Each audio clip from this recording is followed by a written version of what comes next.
Within an empire where betrayal and alliances were commonplace, a man redefined the art of war, a general of the Byzantine army.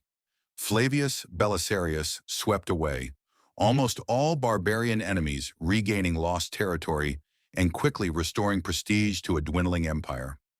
Belisarius, despite having risen to the highest command, still held the loyalty of a soldier who had ascended from the humblest ranks to become the right-hand man of one of Byzantine history's most ambitious emperors. Flavius Belisarius' military campaigns not only rescued the empire from ruin, but also established him as one of the greatest military leaders in history. This video shows how a common soldier became one of Byzantium's greatest generals. Flavius Belisarius was born around 505 AD in a small town belonging to the province of Thessaly, at that time part of the Byzantine Empire, and today belonging to the Bulgarian territory. Thessaly was a border area, and in these regions naturally more exposed and vulnerable to raids. Militarism and defense were a matter of daily survival in this city. From an early age, Belisarius displayed a natural penchant for combat and leadership.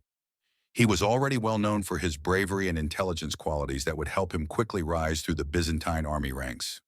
The Byzantine Empire followed on from the Roman Empire only to the east.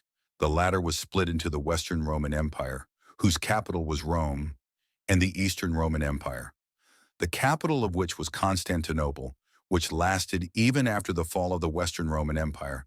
In 476, it had existed for over 1,000 years, until the fall of Constantinople in 1453.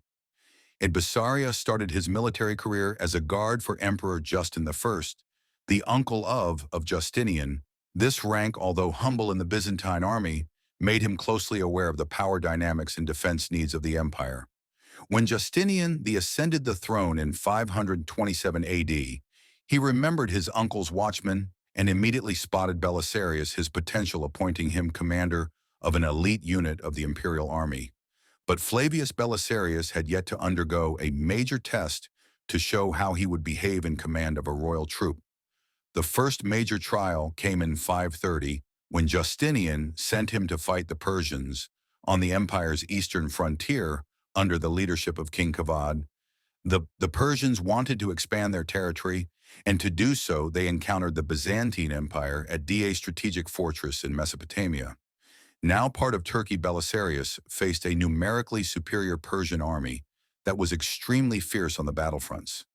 The Battle of was a watershed moment in Flavius Belisarius' career and life, making it a great display of his fighting genius.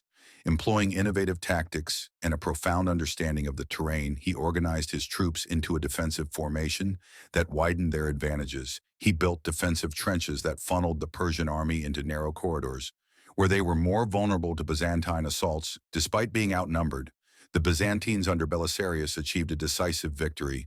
His attack not only drove back the invaders, but also managed to inflict heavy casualties on the Persian army. The victory at reinforced Belisarius' reputation as a born leader and great warrior. This helped him gain the trust and admiration not only of his soldiers, but also of his superiors. Flavius Belisarius' intelligence and courage in defending did not go unnoticed by Justinian.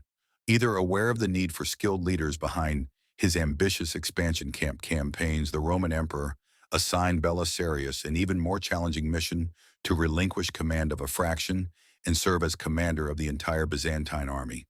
The first hurdles of leading the Byzantine army would soon arrive: the African campaigns in 533.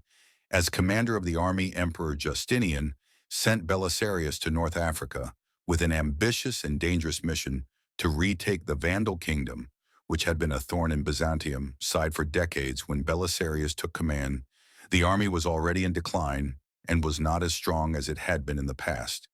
It had far fewer soldiers than during the peak of the Roman Empire. But although few, they were still highly trained men, and it was this army that landed in Carthage, despite having a much smaller army. Flavius Belisarius managed to defeat the Vandal kingdom after 3 major battles and risk-taking military maneuvers.